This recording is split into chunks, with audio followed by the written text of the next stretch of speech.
ai khép bắt đầm bong sọc sòng cáiการรวมจำต่อสล็อตคือจะการធ្វើតែឈាមរោគមេរោគអេដ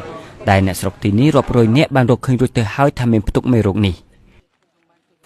លោកអែមសានជាកសិករអាយុ48ឆ្នាំគឺជាម្នាក់ក្នុងចំណោមនោះដែលជីវិតរបស់លោកគឺត្រូវផ្លាស់ប្ដូរជារៀងរហូត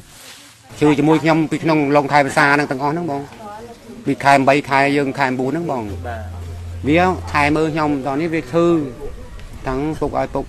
វាដាច់ក្បាច់ដៃក្បាច់ជើងឲ្យខ្ញុំថែមើលខ្ញុំនឹងថាខ្ញុំអត់ស្រួលខ្លួនដែរពួកឯងអត់ស្រួលខ្លួនចាក់ថ្នាំមីហ្នឹងមីម៉ែ10មជុលមីកូន8មជុលអីទាំងអស់សម្រាប់រូបខ្ញុំមកដល់ម៉ោងនេះខ្ញុំនៅតែមានជំនឿថារឿងនេះវារឿងអេតពូធ្លាក់ទៅរੂអីអត់បានមិនដឹងថាគិតមិនទេអូន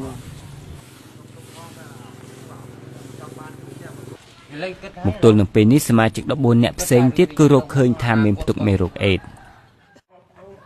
សូភីមានអាយុ25ឆ្នាំនាងនិងប្តីរបស់នាងខ្លោចផ្សាពីរឿងនេះក៏ព្រោះតែកូនរបស់ពួកគេដែលទើបតែមានអាយុ2ឆ្នាំប៉ុណ្ណោះក៏ឆ្លងមេរោគនេះដោយពួកគាត់ទាំងពីរដែរខ្លាចណាស់រោគនឹងខ្ញុំដល់ពេលកើតអញ្ចឹងដល់ពេលអ៊ំខ្ញុំក៏កើតមួយដែរប៉ុន្តែមិនហ៊ានឲ្យកូនទៅចិត្តផងដល់ពេលកូនកើតទូចមួយអញ្ចឹងខ្ញុំជំនួសកូនដល់ប្តីខ្ញុំក៏អត់បានយំមិនថ្ងៃហើយសម្រាប់រូបខ្ញុំមកដល់ម៉ោងនេះខ្ញុំនៅតែមានជំនឿថារឿងនេះវារឿងអេតពីអនាគតកូនទៅមិនដឹងទៅយ៉ាងម៉េចផងវាទូចចឹងជនរងគ្រោះដែលចំណាស់ជាងគេក្នុងគ្រួសារនេះគឺលោកយាយឆាយ៉ាវ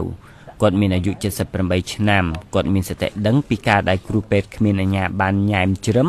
តែងព្យាបាលក្រុមគ្រួសារលោកយាយដោយយកកម្រៃទាបនិងមានការអត់ឱនច្រើនខ្ញុំឈឺខ្ញុំទៅពេទ្យអ៊ីផ្សារហ្នឹងគេអត់ទទួលស្គាល់ខ្ញុំទេ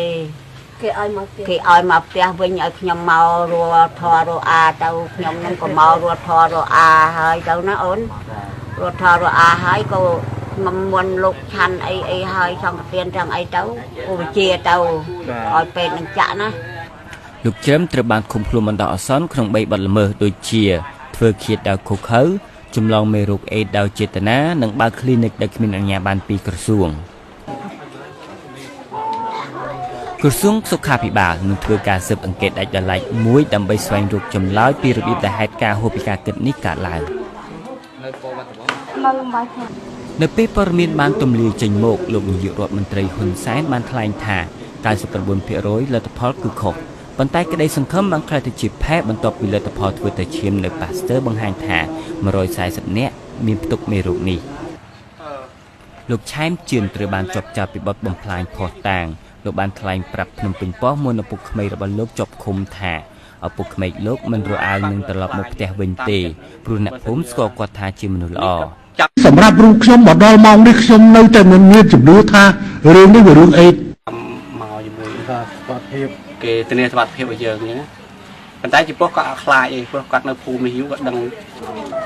អ្នកស្រុកនៅតែបន្តប្រឈមមុខទៅនឹងលទ្ធផលធ្វើតែឈាម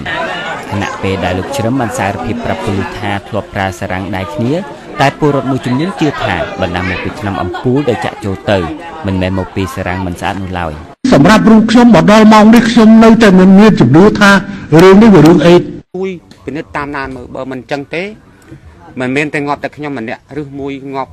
ប្រជាពលរដ្ឋ100ផ្លាញអ្នកទេព្រោះងាប់រាប់ម៉ឺនអ្នកមកសង្ស័យពីឆ្នាំហើយឆ្នាំវាធ្វើលាយមកពីនេះពីនោះមកមើលឃើញយល់ណា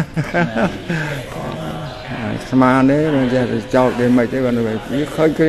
ធ្វើតែថ្មីអាសារ៉ាំងក៏រៀងថ្មីអាមកជួលក៏រៀងថ្មីហើយបោកមកចាក់រួចបោះក្នុងកន្លែងបែងនោះ